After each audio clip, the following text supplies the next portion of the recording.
right.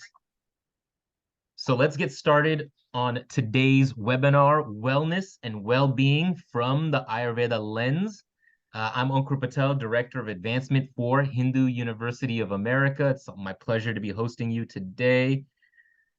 And, some background on this webinar. We're at an interesting time where the search and measurement of happiness is taking center stage, right? What is happiness? How do we measure it? And a prominent place in our discussions.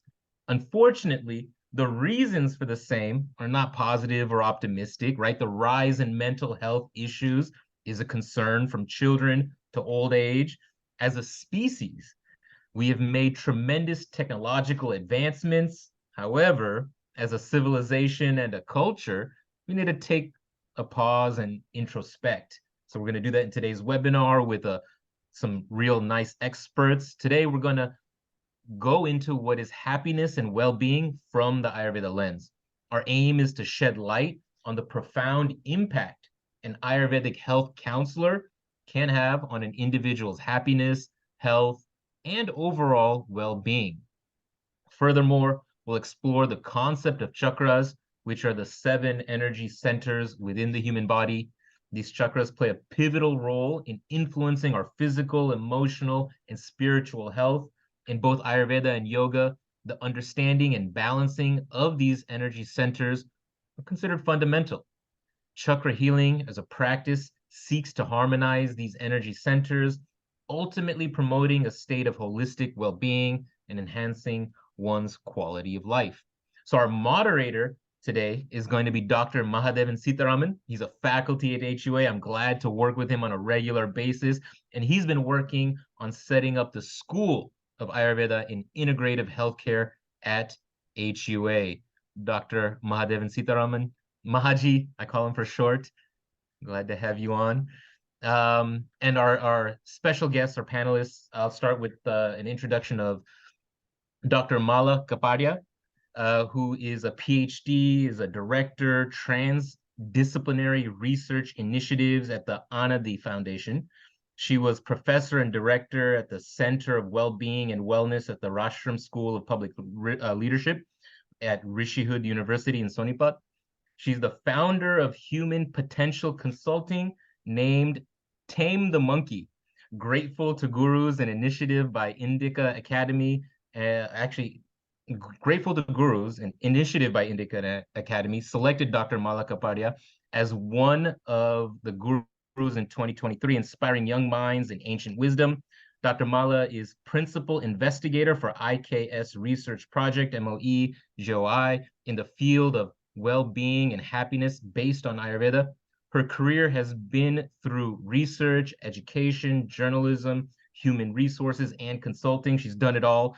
Education psychology through Ayurveda and yoga is an integral research area and one of the focus areas of her current work, along with creating Indic frameworks and course curriculums for integration into mainstream courses. We also have Dr. Sailaji. I think I'll introduce Dr. Saila before she gives her presentation. So Dr. Malaji, with that introduction of you, let's hear from you. I'm looking forward to hearing your presentation. Just, yeah. Yeah. Namaskaram. Thank you so much, Ankur, for the introduction. Thank you so much, Mahadevan and Hindu University of America, for this invitation. It's an honor to be here. It's a privilege, but it's also a great responsibility. Because when you stand here or sit here and talk about happiness to the audience, which is obviously from all over the globe, it's of course a great responsibility in a way that we are trying to share something from Indian civilization, one of the oldest civilization of the world, which is still living. Also, on the other hand, there is what they call the mainstream or the Western, American, European way of looking at the world. And that is the reason this title today of Ayurveda lens, because all of us, like I'm wearing my glasses and We see through the glasses. We all see the world through a lens, right? So Ayurveda lens, and a little history on why I have chosen Ayurveda as a lens. My own journey in academics started with studying psychology at St. Xavier's College, Mumbai. However, I was extremely disappointed with the curriculum because I thought psychology is science of psyche, science of mind, science of soul and spirit. And unfortunately, in the entire Americanized curriculum in India, there was nothing of psyche, soul, or mind, or spirit. It's only very recently that the entire movement of positive psychology has begun, and father of positive psychology is named as Martin Seligman. However, when we really look at world history, India being the oldest civilization, I would say the mother of positive psychology is Vedic literature. And there is so much there. I mean, I just would want to quote one thing from Chandogya Upanishad before I get into Ayurveda. It says, Yo vai bhuma tat sukham, na alpe sukham asti, bhumaiva sukham. That which is infinite is alone happiness. There is no happiness in anything finite. Now imagine, this is what Chandogya Upanishad rishis had written so many millennia ago.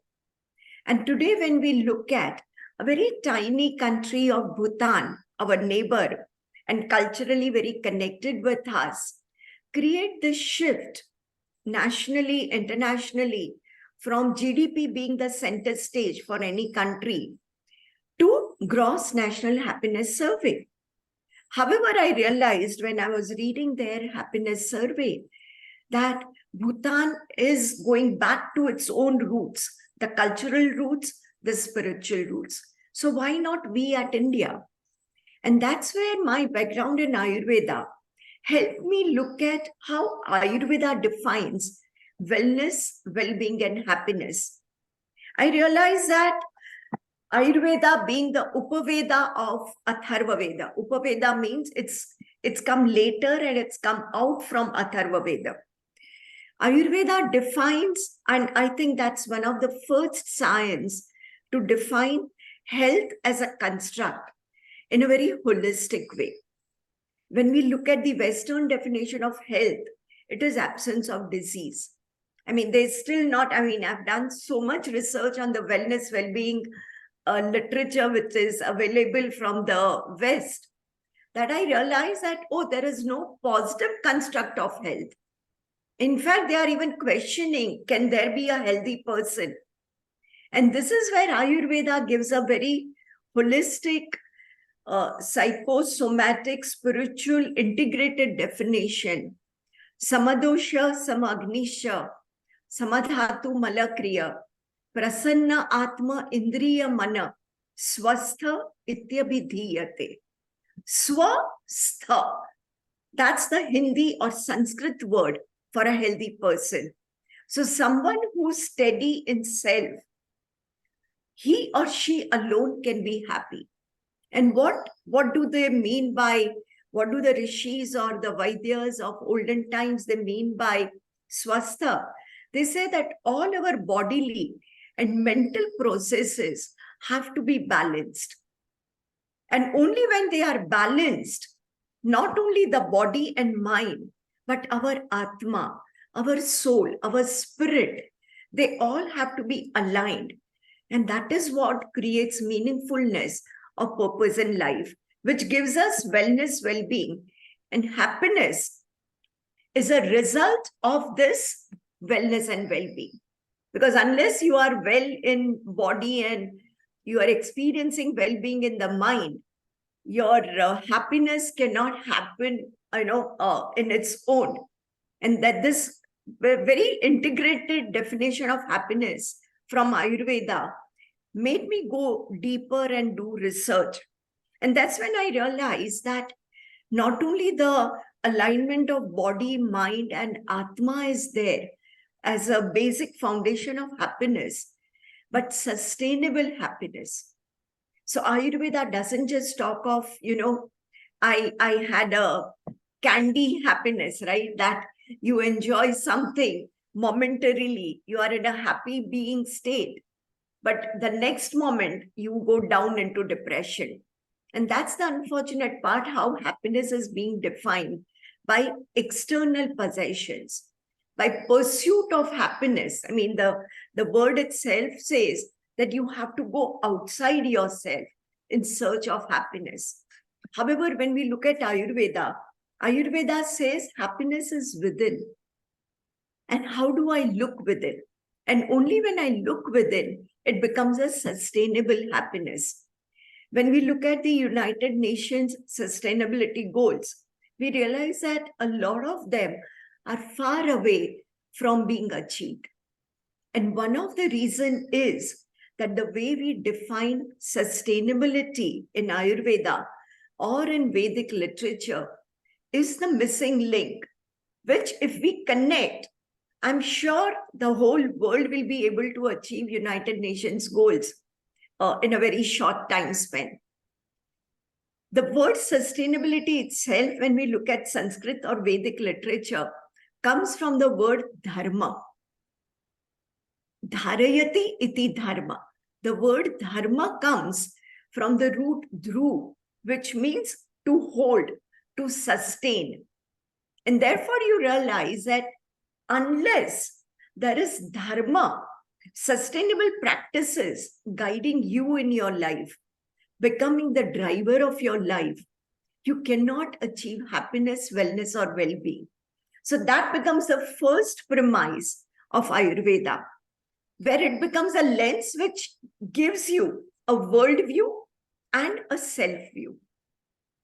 Because in Ayurveda we say, Sarve Sukhina Bhantu, Sarve Bhavantu Sukhina, Sarve Santu Niramaya, which means let every being on this cosmos, not just this planet, be happy and healthy. Niramaya means healthy, without armor, without toxic. And unless we have this worldview that I want every being around me to be happy, I cannot achieve my own happiness. Because then my own happiness is very limited. It becomes very materialistic, or it also becomes very xenophobic because it's cutting me off from the infinite. And this is where Ayurveda begins with the basic foundation of Padartha Vijnana, which means today in modern terms, it's quantum physics. Isn't it surprising that today what quantum physicists are discovering about cosmos and our own self is getting almost like a U-turn and reuniting with the Vedic wisdom, which says, Loka Purusha Samya Siddhanta, Yat Pinde Tad Brahmande. What is there in cosmos is there within me. So either I begin my journey to understand wellness, well-being, happiness from self, or I begin by understanding the cosmos. Ultimately, it will give me the same results. And what is the same result? The result is that all of us, everything in the cosmos and ourselves are made up of Panch Mahabhuta, the 5 great elements, and Brahma. Now, this is where Ayurveda lens becomes very interesting, because someone who Googles out Brahma would find the description of Brahma as a god, an Indian god or a Hindu god. And this is where we really need decoding, because all the literature in Vedic times were written as coded. And unless we know the code, like how when Einstein says E is equal to mc square, unless you know what E stands for, mc stands for, you will not understand matter and energy. The same way, Brahma, or the creative energy, the basic foundation from which everything has evolved. And that's the creative energy. It's a dynamic energy. It's constantly evolving. And it also has information and intelligence. Now, this is what Ayurveda Acharya talked about. What are we made up of and what is cosmos made up of? And this is what we realize when we look at quantum physicist David Bohm talk about what is energy. And he says that energy is equal to information is equal to intelligence, which means that energy has embedded within its own intelligence and information. Now let's connect it with Panch Mahabhuta, or the 5 great elements. They are Akash, Vayu, Agni, Prithvi, and Jal. I mean, I would not even translate them in English, because the moment I say ether for Akash, or, Vayu I translate as air, we lose the essence of the Sanskrit word. So I would urge everyone to read the book by Rajiv Malhotra ji, Sanskrit non-translatable. Also, the word happiness, we all use it for convenience, but sukha, I began with Chandogya Upanishad Sutra, which talked about sukha. So what is sukha? And how is it connected with wellness and well-being? Su and kha are both Sanskrit words. Su means auspicious, something which is good, something which is connected with welfare and well-being. And kha is space. Kha is akash.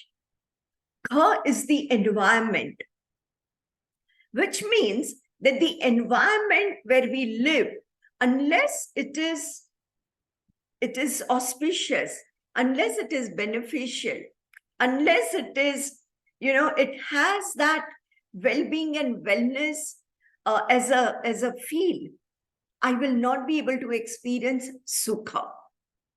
So where does sukha begin with?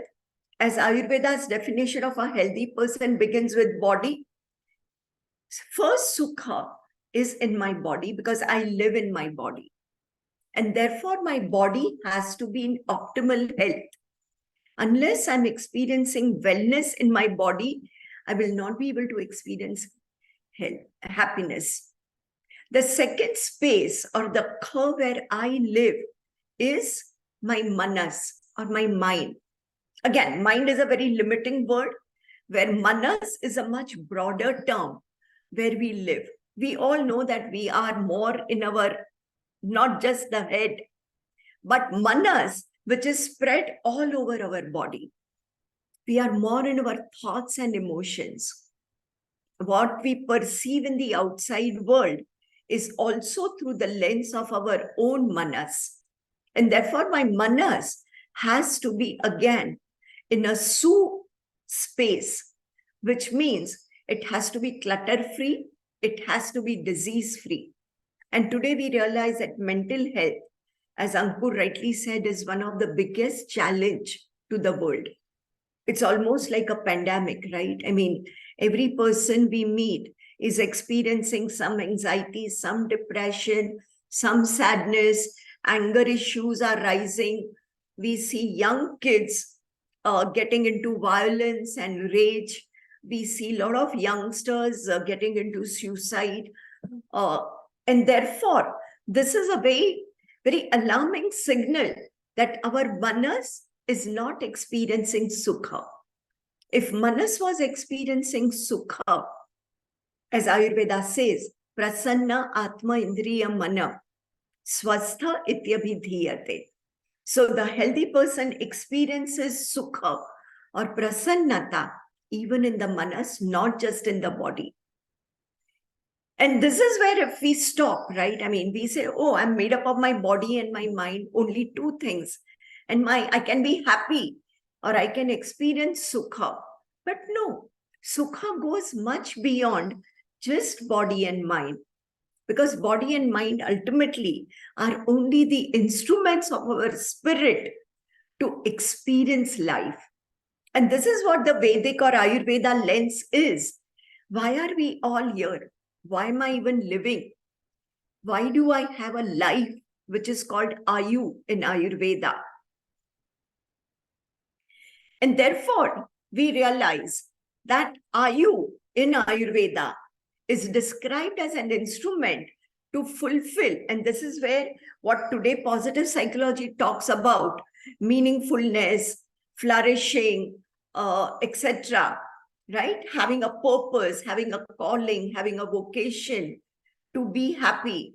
And this is what Ayurveda describes as having 4 purushartha: dharma, artha, kama, moksha. And dharma, as I described earlier, is nothing else but my sustainable principles, the first principles that help me live a sustainable life. So, dharma, if that becomes my guiding principle, then I start understanding what is my swabhava or my nature based on Panch Mahabhuta. Moksha, the last one, last aim of life, is just not liberation and not coming back into rebirth. Every moment, we need liberation from our patterns, from our habits, because most of us are trapped into a habitual way of living, thinking, feeling, right? And many times we say, oh my God, why do I behave like this? Why do I commit the same mistake again and again? I know I shouldn't be doing it. However, it's a pattern within me. Even if we are aware, first of all, most of us are not even aware of the patterns. But even if we become aware of the pattern, we find it very difficult to come out of the pattern. Outgrowing our own behavioral pattern, it's called moksha. In between dharma and moksha is artha. Artha has 2 meanings, and that's where the beauty of Sanskrit language is. Artha means meaning. Artha also means economics. What do I do in my life? How do I earn my living? And Ayurveda very clearly says, oh, wonderful, MG. Thank you for the question. I think this is where Mahadevanji will introduce a much longer course to answer these questions, right? How do I find my dharma? And how do I achieve moksha or break my patterns? It cannot be achieved in 20-minute talk. So thank you for the interest. Coming back to artha, artha has 2 meanings in Sanskrit. One is meaningfulness. The other is economics. How do I earn my living? Because if I'm not earning my living in a dharmic way, then obviously it will not give me happiness or sukha.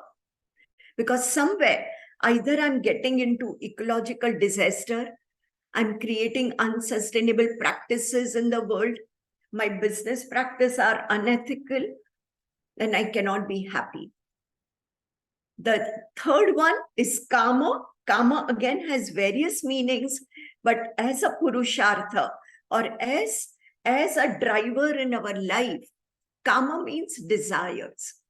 All of us are here because we have a desire. I'm here because I want to share knowledge.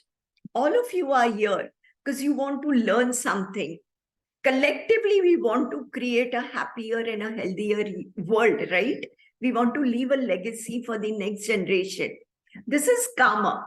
And there's nothing wrong in having these desires, right? These are very dharmic desires. And obviously, when you fulfill it in a dharmic way, it creates sukha. So Ayurveda lens defines Ayu itself as an instrument to fulfill these 4 purushartha. However, Ayurveda also gives you metacognition of who I am, which means I am the same as cosmos. And if the cosmos is evolving, if cosmos is energy, I'm also evolving. So it's a very positive. The moment I think I'm limited in my body and I'm caged or I'm imprisoned in my mind, there is no happiness. But the moment I realize that cosmos is evolving, I am evolving. And the entire process, if we look at like a game, right? A game is, the game is called Leela in Vedic literature. So Ayurveda lens tells us how to be well in body, how to experience well-being in manas, and Ayurveda also tells us how to have meaningfulness in our life, which ultimately creates sustainable happiness, not just materialistic happiness, which we pursue outside us, but it helps us go inward and then connect with the whole cosmos or all our relationships in a well-being way. Dhanyavadaha. Namaskaram. Wonderful. Got me thinking, definitely. So many layers to it. We're going to keep it going. Thank you, Roma. Thank you, Dr. Malaji, for that first part of the presentation. Romaji from New Jersey, thank you for joining. Ronnie from Orlando, glad to have you on. KVS from Orlando also, thank you for joining. If you haven't put in the chat where you are zooming in from, can give you a quick shout out. Next panelist, next faculty and guest is Dr. Sahila. And Dr. Sahila is actually an internal medicine doctor, a medical doctor. She's the founder of Wellness with Sahila. It's a pioneer, and she's a pioneer among the US trained doctors for integrating modern medicine with Indian sciences like yoga, Ayurveda, the chakras. And she's written and published various books, including Chakra Handbook, The Why Behind Cancer, Sattvic Diet for US, and is currently working on books related to obesity, science of Kundalini, 21 steps to reprogram your mind, and more. How many books are you working on? That's amazing. She's completed her MBBS from the prestigious MS Ramaya College in Bangalore and moved on to do her residency training in New Jersey. She's in New Jersey now. After working close to 15 years in the United States at 5 different hospitals, she's decided to switch her focus from disease care to wellness. That's why she's on with us today.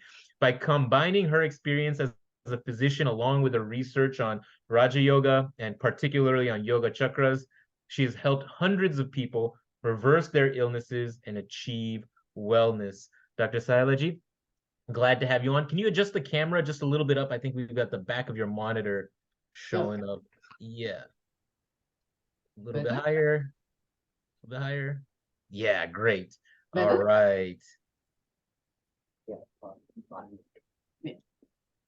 Namaskar. Thank you, Ankur, for that wonderful introduction. Thank you, Malaji, for beautiful laying down that foundation of Ayurveda very beautifully for all of us. And before I begin, a very heartfelt gratitude towards Kalyanji, Mahadevanji, for giving me this incredible opportunity so I can share whatever little knowledge I have with all of you. So to begin with, before I do have some PowerPoints, but before we go into what is chakra healing, so I like to share a little bit about my background and what made me enter this marvelous world of chakra healing in the first place, because this is not something what a stereotypical internal medicine doctor does, at least in the US.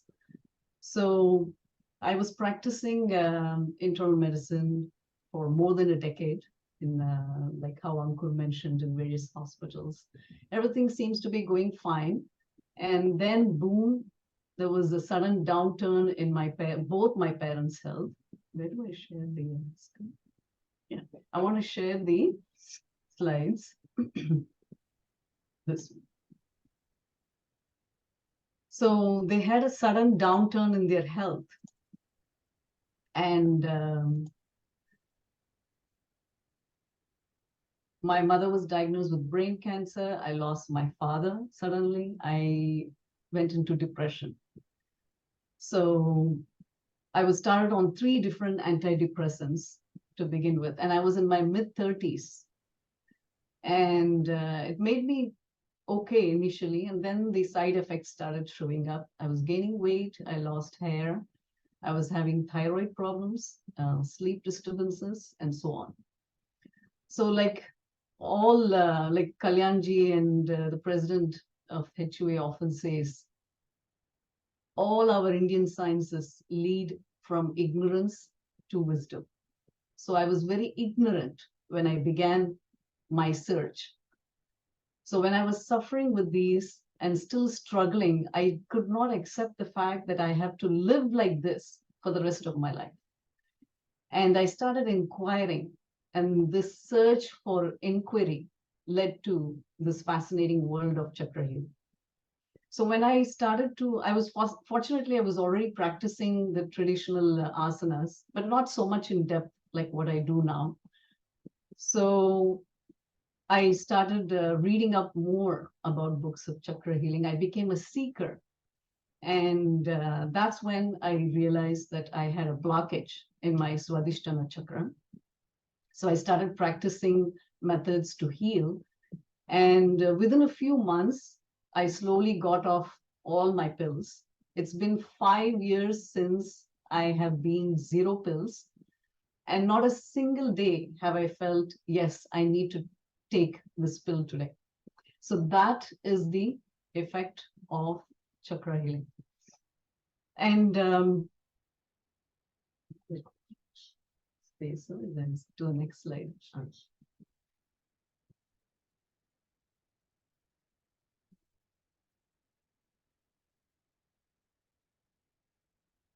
Next slide.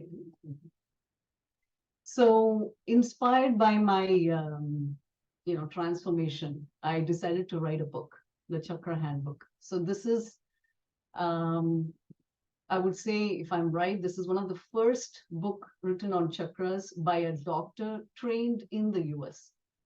So when I was learning to heal, self-heal myself, I saw 2 challenges in the chakra healing practices. One, it has not been very systematized or methodized, like how Yoga Sutras are by Patanjali, like how Raja Yoga, several beautiful books have been written about it, and it has been methodized by the 8 limbs and, yamas, niyamas, and all those 8 limbs. And it has been widely practiced, but there is no proper systematization, at least not in a way that we in America can understand. So that's the number 1 challenge I saw. The second challenge was it was too complex. Like when I was reading, I must have read at least close to 50 different books written by 50 different authors, explaining it slightly differently. So it becomes very complex for a person who has no understanding of yoga or who has no understanding of body mind to self-heal. So that is why I decided that I'm going to teach this. So I started chakra healing program several years ago, and every year the messages I get from my students has been immensely grateful. And my goal here in the program is, how do I go to the next slide? Yeah. Next, there, enter. Next slide. Yeah, next slide.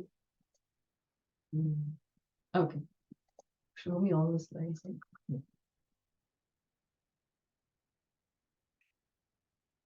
That's okay. So, so my goal here in for HUA is to systematize and methodize the chakra healing program in such a way that everyone who wants to learn can learn, because it will be simple, it will be accessible, it will be understandable. Now, if you see the Raja Yoga, I'm comparing here this slide with Raja Yoga because this is the most common practice that we see in the US population and many schools all across US and India. The goal here in Raja Yoga is very specific, to seek salvation or liberate the soul. Now, chakras is a part of Tantric Yoga. Again, another ancient science. And the goal here is to release the spiritual energy from within. So there are 2 different goals, utilizing the same tools of asana, pranayama, pratyahara, dhyana, dharana, but the goals are slightly different. So that is what makes chakra healing a very fascinating thing to learn. So I use this chart very often in my chakra healing program. Please don't attempt to learn everything here today. The reason why I'm showing this is to point out a very subtle point. At the extreme end, if you see, there is this geometrical shapes, which are yantras. Then we have mantras, right, with different colors. Then we have these hand gestures, which are mudras, and then chakras. So our ancestors, in a way, they were trying to systematize it by adding the suffix ra. So tantra, anything that is coming under the tantra will have chakra, will have yantra, will have mudra, will have mantra. So you will be learning individually what is the significance of each of this for the specific chakra. So, and that is the beauty, and another beauty of the world of chakras. So you will be learning these new terminologies, what is the significance of them in your body, how you can relate to them, why are they even relevant today? So those are the practices that you will be learning.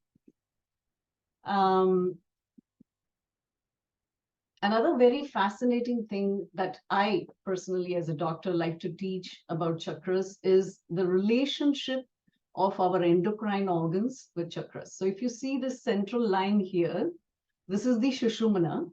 This is the central pathway where the energy rises from the below, from the bottommost chakra to the topmost.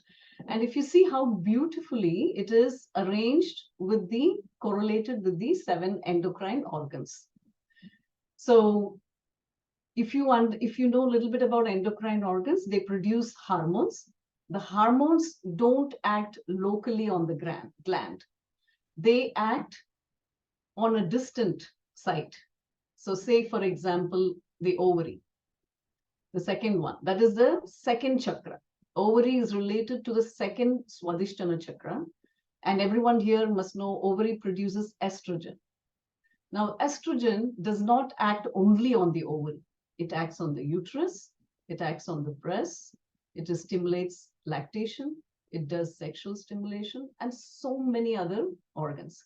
So automatically, when you connect Swadhisthana chakra with ovary, you already know that what are the host of problems can occur when Swadhisthana chakra is blocked, right?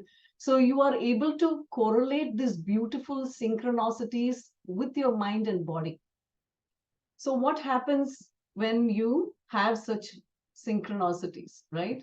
Let's say, for example, I'm just posting this from our program, which is a sample, a module of week 4, session 4, where we are talking about Swadhisthana chakra, right?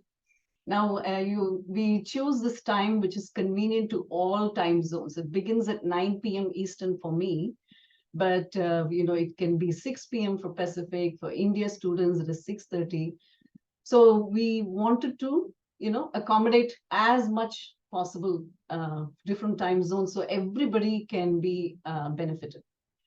So if you take Swadhisthana chakra and if you practice this in these steps, like the way I have described it, start with the prayer and then Chandra Namaskar. I chose Chandra Namaskar because the classes are mostly in the evening. Then we are going to go to asanas. We are going to talk about the specific asanas that unblock Swadhisthana chakra. Now we are talking as a module about an example so people can understand. If I talk everything together, then it can be too much. So then we talk about specific pranayama. We'll be talking about Kapalbhati with bandhas. Then we will talk about Arohana passage, how you inhale, how you exhale, everything. Then we talk about specific diseases that are associated with Swadhisthana. We already talked about like polycystic ovarian syndrome.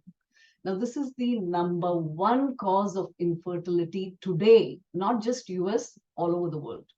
So I get consults from young women in their teenage years with polycystic ovarian syndrome, right?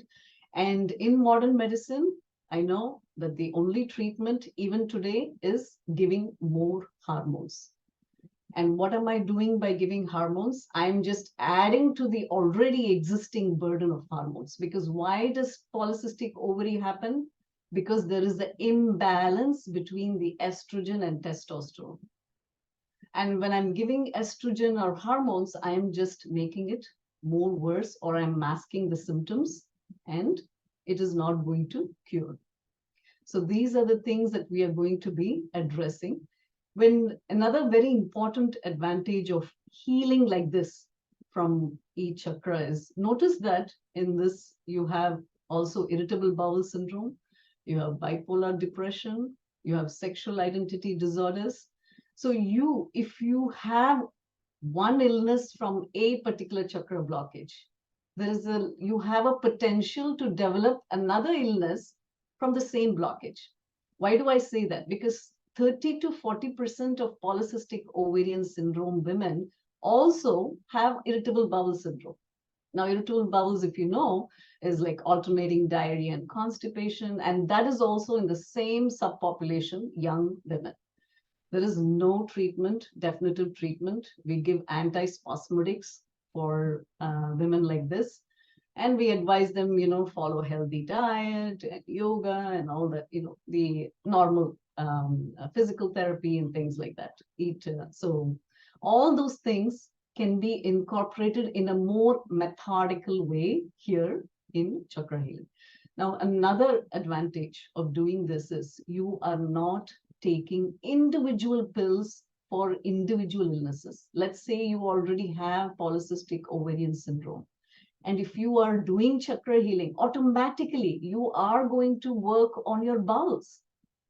So you don't have to take that stool softeners, or you don't have to, rush to the bathroom, because now you already know what are the steps to unblock this thing.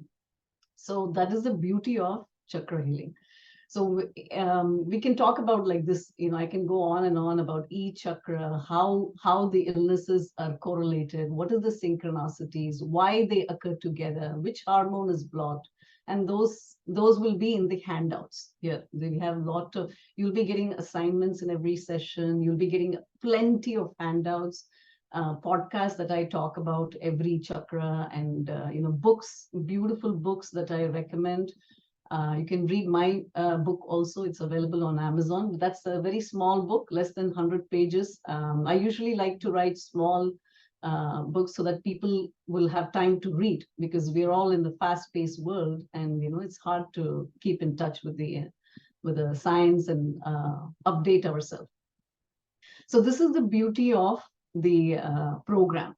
And I'm trying to see if I left any slide.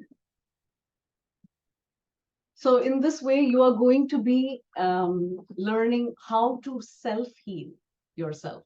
And this is the way for transformation, for self-discovery. People call it manifestation, so many different words. For me, definitely, this has been a path of transformation. Why I say that? Just one small example I want to quote here about how this has transformed my life, besides living pill-free. So when I started the energy, experiencing the energy, I said, now I should write a book about this. And ever since, every year, I'm writing a book, and it keeps on adding to the collection. So, but before that, when I was studying medicine or college, I never even attempted to write an essay, because I didn't have much to say, probably. I didn't have anything to share. But now, the outpouring of knowledge is from the energy, and you're automatically, when you reach Vishuddhi Chakra, your expression improves, the way you connect with people improves, your communication improves, and that is what has probably brought me till here, that I'm talking to all of you today with the confidence that yes, you can work on this program, and you will benefit from this if you're given enough time and sadhana and effort. So I will stop here. And anything else? Any questions? We'll take.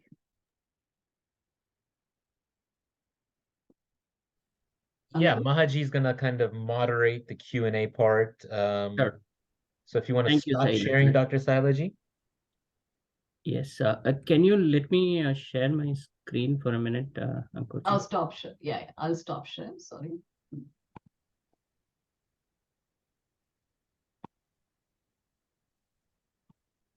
Dr. Sala, you really literally wrote the book on it. I love it. Thank you. Thank you. So are you able to see my screen? Okay. So thank you, Dr. Mala and Dr. Sahila.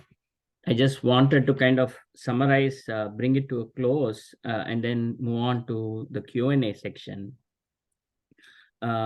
So essentially, the next quarter, we are offering a course on becoming an Ayurvedic health counselor. This is one of the course apart from the Chakra healing course that we are offering. And this course is on Saturdays, and Dr. Mala will be a guest speaker there. And I'm also hoping to bring on Dr. Sahila for some of these classes. And just to talk a little bit more about what we are trying to do with this course and at HUA, see, at the end of the course, you will be able to communicate the Ayurveda paradigm of health and well-being. Dr. Mala talked about health and wellness from the lens of Ayurveda. I think we will make sure all of you are able to understand and talk about it, the whole Ayurvedic paradigm of health and well-being. We will be able to assess individual mind-body constitution and imbalances, Prakriti and Vikriti. We will also understand methods for promoting holistic health, wellness, and happiness. We'll talk about diet, lifestyle, herbs, even chakra healing can help bring balance. And of course, you can go talk about Ayurvedic principles for healthy living. And we want all of you to actually be messengers for this whole knowledge, and that's what we are trying to do with this course. And this is the first course in our whole program that we are going to be offering next year on becoming an Ayurvedic health counselor. Again, I keep getting emails and messages, who's this course for? Essentially, this is for anyone interested in understanding Ayurveda for their own wellness. Okay. And of course, there are so many students already enrolled in HUA, you can take this as an elective. Yoga and Ayurveda teachers and professionals can take. Medical professionals, we have medical professionals wanting to understand the basics of Ayurveda. We have a lot of global students and professional people from India, Australia, Canada, others, and common public. So this will be at a level where anybody can come in and learn and understand and be able to incorporate this in their day-to-day lives. And why should you take this course? This is another important question. Somebody call me and say, hey, why should I take this course? Why is this important for me to learn? See, today, if you see, chronic conditions are on the rise, okay, globally. And they are responsible for a lot of diseases and death. And trillions of dollars are actually spent on treating and managing the symptoms of these diseases. And so globally, the focus is changing to how do we prevent chronic diseases? How do we promote our own health? Can we predict what is it that we are more susceptible to in terms of diseases? And this is where Ayurveda and yoga have a big role to play. And diet, lifestyle, herbs, all of them can be incorporated in your day-to-day lives in order to prevent these chronic diseases. And I'm going to have a lot of experts like Dr. Mala and Dr. Sahila coming in every week to give some wisdom and knowledge. And you can simply learn Ayurveda to benefit yourself, your family, and friends. And I think this is going to be more and more important. And this is the way to address this in a public health capacity, where we focus on prevention and promotion of health rather than treating and managing disease at a later stage. And like I mentioned before, what are we going to learn each week? So this is all on the website.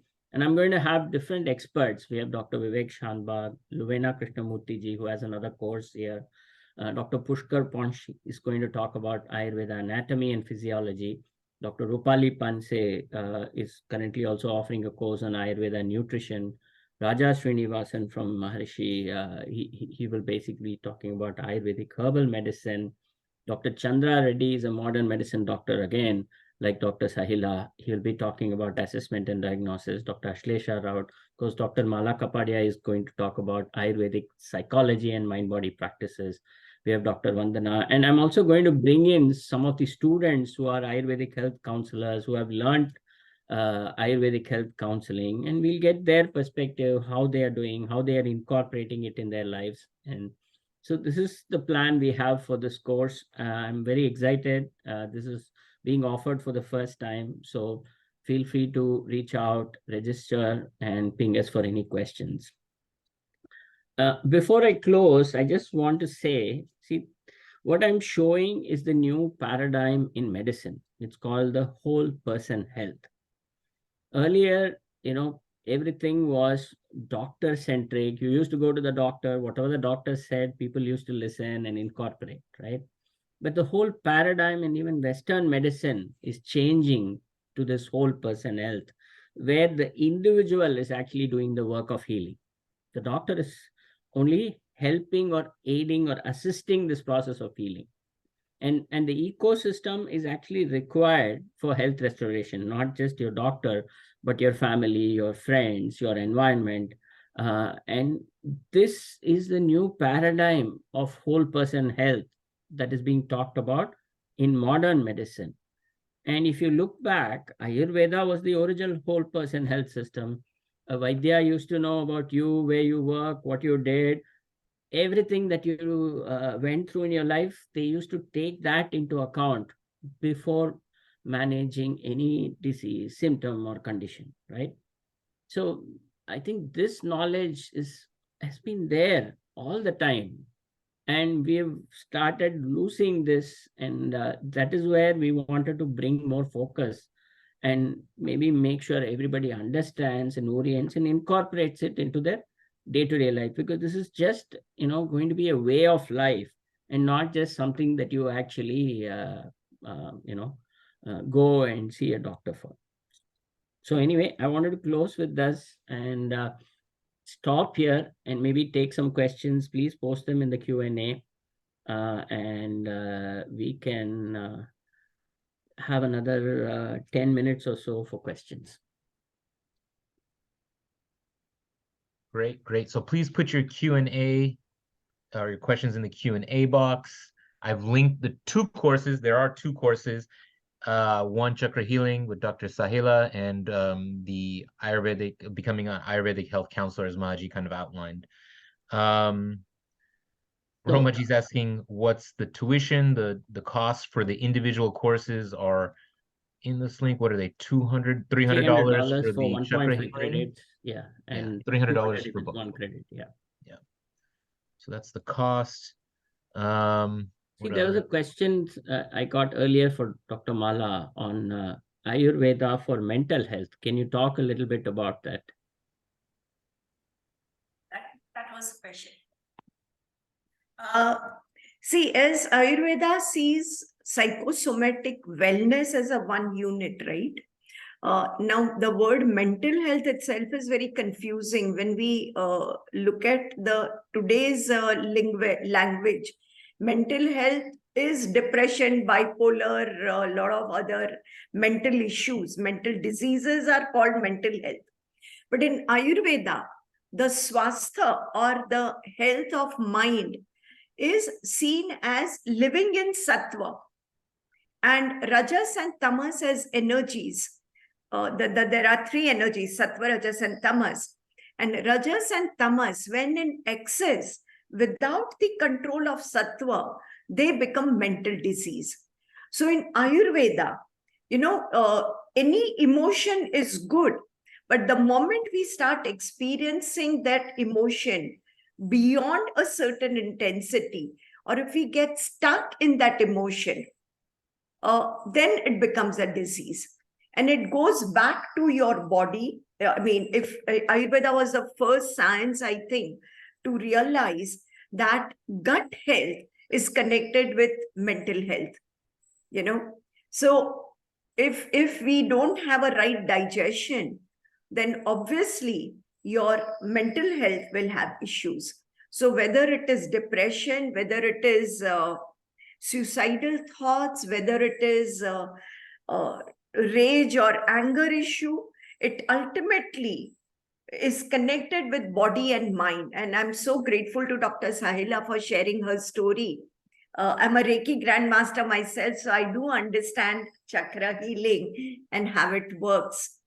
So mental health in Ayurveda is living with sattva, living with guidance of sattva, and therefore having diet which is good for you, which is easy to digest, which is as per the season. And therefore, the diet becomes very critical in mental health. So mental health is not just about counseling and lying on a couch and talking about your problems, but it's about managing every moment in our life, from the time we get up to time we sleep, what we eat, when we eat. And eating is not just the food, but food to all five senses. So what do we look at? What do we smell? What do we hear? What do we touch? I mean, a simple thing like, do you wear cotton clothes or do we wear synthetic clothes? Because synthetic clothes can have a very different impact on your skin. And that skin can actually create a different effect in your mind. So that continuum of body and mind in Ayurveda has to be, to understand mental health in Ayurveda, we have to understand everything that we do in our life. Thank you, Balaji. In fact, I wanted to add, recently there's a lot of scientific evidence that is getting published on this gut-brain axis and the correlation of the gut health having an influence on the brain and mental health. Ankurji, you want to pull up some of the poll questions, and then I will go to Sahilaji for the next question. Yeah, so here's a quick background poll information just on a scale of 1 to 10. What do you think would be your wellness index? Kind of broke it down 1 to 10, and it's like 1 to 4. Less than 3, 3 to 5, 5 to 8, greater than 8, doing well. And then the second question, should HUA, Hindu University of America, focus more on wellness, well-being, and mental health? I broke it down into 2 polls, so there's this 2 questions, and then I'll add a second poll on the 2 courses, and you can let us know your interest. So please, out of the 50 or so people who have joined us today, thank you for joining us on this webinar. Please fill this out quickly, and we will go to the next one. And yes, Sahilaji, Teresa, even if you're not I'll enrolled go in any one programs, you can with, take either of the courses. That, and Sahilaji, I wanted to ask her about how can you incorporate some of this chakra healing, what you learn in your day-to-day life.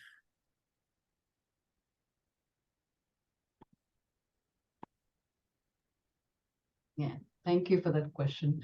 So everything, let me just share one more slide that I may have missed. Yeah.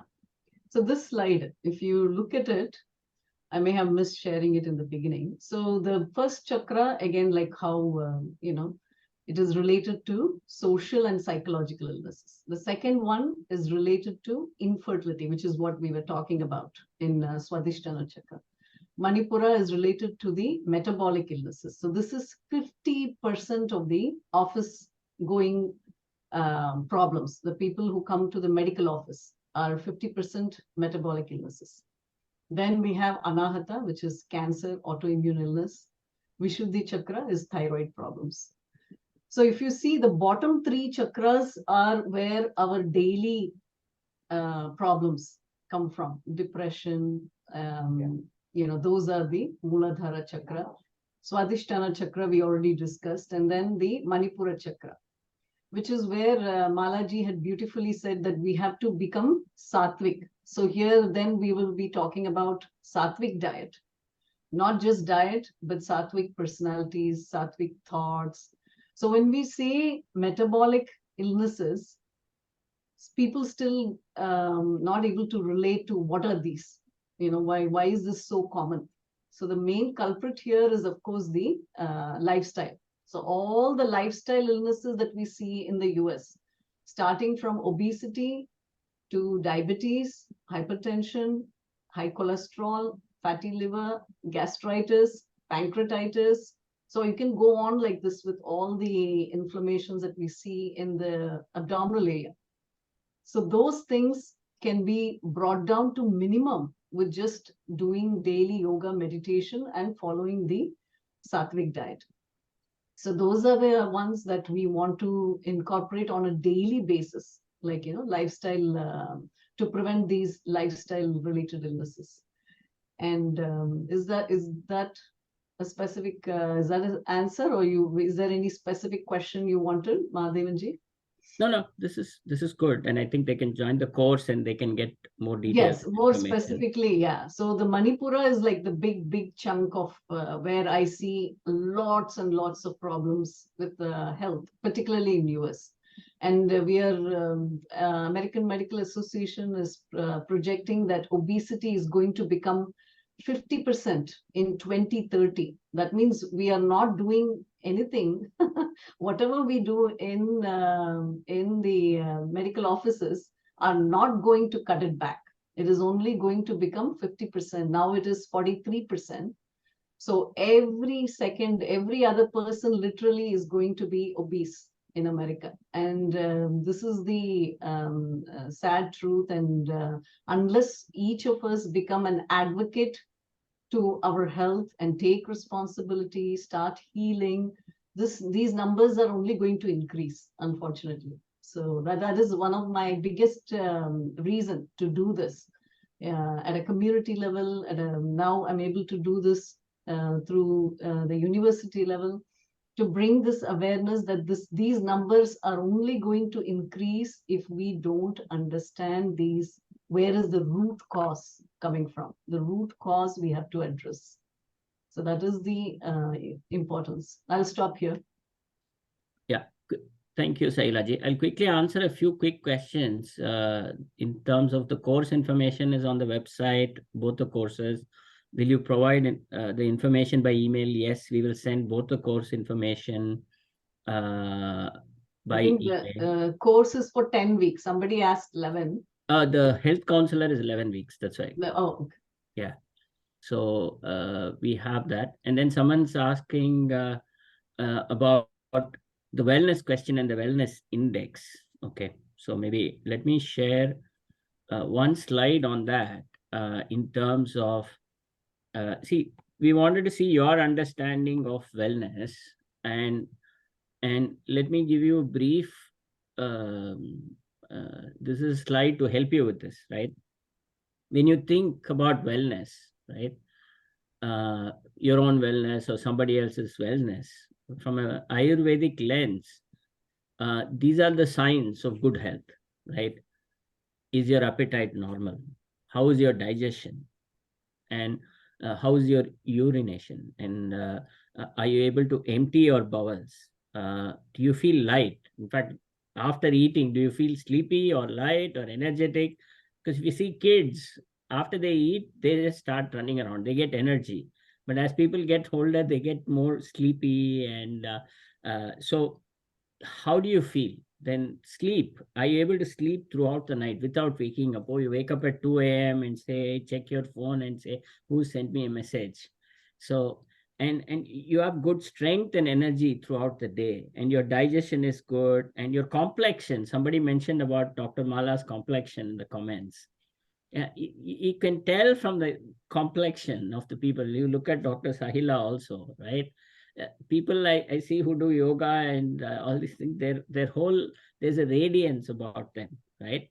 And a pleasant state of mind. How's your mind? Is your mind always racing? Are you thinking about the next thing or what happened yesterday? Or are you in the present, right? So these are things that should give you an idea of, hey, how healthy am I? And we'll go through this in one of the classes, and we have a questionnaire, and you can create your own, you'll answer and you'll understand your own wellness index, where you stand. All that we will do in the course. But people should understand that it is not just I go get my blood test done and it will tell me based on my biochemistry and all the values whether you are healthy or not. It only says whether you have some value that is off the limits, right? But by then, you are in a state of disease if you find something. Whereas these are early indicators of your own health and wellness. So this is what we wanted to see, how you feel in general about your own wellness. And back to Ankurji. Ankurji, you want to pull up another poll before we go to a few questions? There's a question on toxicity and heavy metals. We'll take that. Malaji, somebody is asking about emotional health versus mental health. You want to talk about it briefly? Yeah, I wouldn't see any difference in emotional health and mental health, right? Because emotions, mind, mental, it's all the same.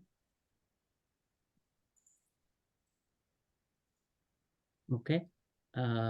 Enrollment, please answer, help us with this. If you're interested, we'll have somebody reach out to you. There's a question on, is there a course for teenagers? Younger start better. I think this is a common question we get asked a lot. And I think in HUA, we are going to have courses for teenagers, but I think first is, I think we should take these courses ourselves, right? If the teenagers and young people see our parents taking courses and incorporating in their day-to-day lives, and also for their kids, they will see that, hey, I'm interested in what you're saying. You know, I will give you an example where one of my friends talked about a colleague who used to talk about Ayurveda, yoga, and all those things to his son growing up. And he used to ignore, think, hey, what is this guy saying, and all those stuff. But, you know, they were trying to constantly incorporate some herbs and, you know, give them herbal medicines and remedies and so on. And the kid did not, you know, appreciate any of it. He used to just ignore and keep going. And then later on, he went to college, and after college, he started working. And at work, he got very stressed out, and he went and saw a psychologist, right? And he thought, okay, the psychologist is going to give him some, or psychiatrist, I think. So he's going to give him some medicine. And the psychiatrist said, I don't think you should take any medicine.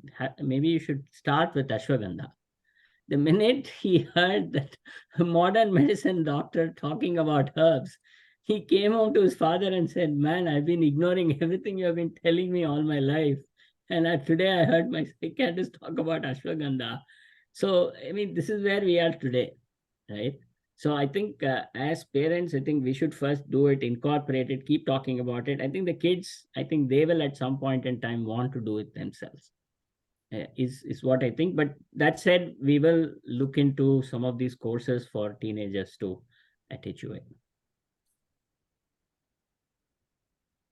There's a question on how can Ayurveda chakra healing help chronic pain? Maybe Sahilaji, you can talk about chronic pain. There's also another.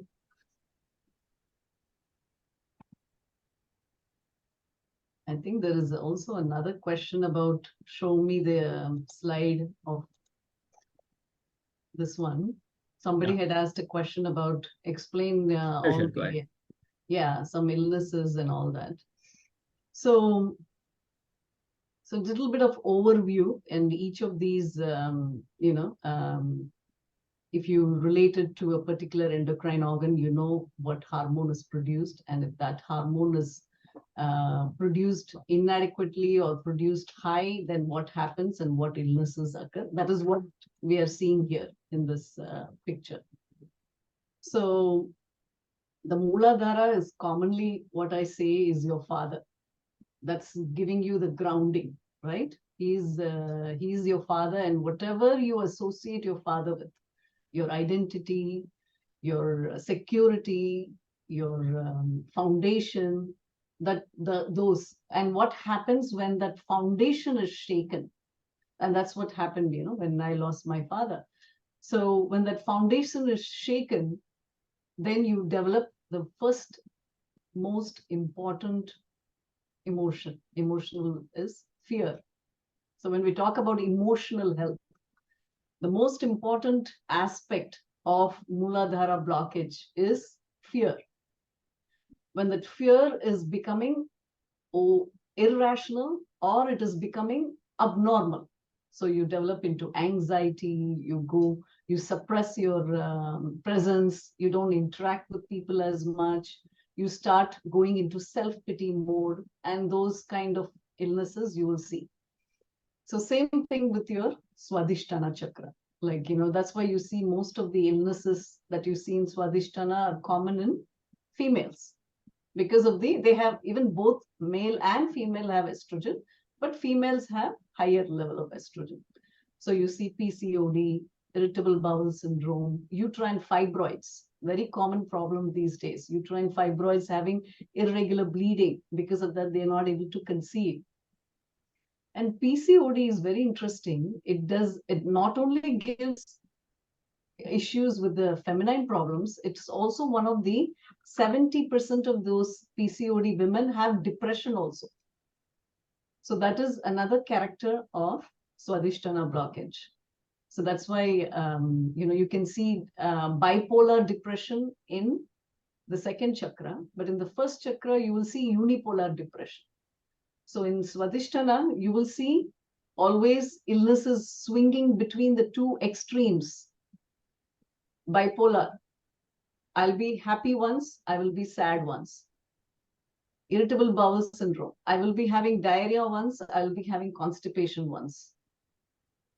PCOD, my estrogen is very high and my testosterone, estrogen is very low, testosterone is very high, so I have differences in my periods, in my appearances. So it's very, very classical. And because of that appearances, the females start growing hair, beard, they start frontal baldness, and they start going into depression. So that's many of them come to treatment for depression, not realizing they have polycystic ovarian syndrome. So all of that can be tackled. Even your emotional health can be tackled by chakra healing. So that is the beauty of it. And when you come to Manipura chakra, that is the all the metabolic illnesses that we see. And you see that slightly more common with males. People who are aggressive, ambitious, careless sometimes they don't care too much about exercising. They know they have to, but, they would rather go partying. They would go stay till 12 in the midnight drinking. So those kind of personalities. So when you relate that, you can automatically place yourself and say, okay, now this is the chakra I need to focus on. So you can identify yourself where the blockage is. Of course, I will be there to guide you in every chakra. I will be telling you okay, this is where you probably need to focus on. But most of the students, by the time they finish the course, they have sufficient information to tell themselves that, yes, this is where I think I lack, or this is something that I need to improve on. So whether it's your emotional health, whether it's your physical health, whether it's your spiritual health again comes when we go to higher chakras. So like Vishuddhi, Agnya chakra and all that. So we will be talking, you'll be getting handouts for every chakra, at least 10 different handouts like this. I'm just showing you a sample to understand. I can't show all the handouts here, but you will be getting handouts for each session so that you can take home and practice. Because many times, the lectures are more like, blah, blah, blah. I'm reading from the paper and then you're listening, but you don't know what to take home. So you'll be getting these take home sheets that you can practice and work on, and, assignments will be given as per to make you think, so if you talk about Muladhara chakra, the first one of the assignment is tell me your childhood experience that may have caused you to have a Muladhara blockage, because many of the Muladhara blockages are related to our childhood experiences, because that is where the grounding starts from, right? The roots. Elaji, can you talk about pain specifically related to the question that people were asking? We can go into the details in the course. Yeah. So pain, it can be arising from any of the chakras, right? So what happens, pain is a physical symptom. So whenever there is itis, I-T-I-S, that is ama, accumulation of ama in Ayurveda. So we can have gastritis can cause pain, arthritis can cause pain, meningitis can cause pain, pancreatitis causes pain. So wherever there is itis, that means there is toxin accumulation, right? So the toxin should be removed. But what we do, we mask the pain by taking painkillers. And the toxin just stays there, gets bigger and bigger. Now my arthritis will become spondylitis.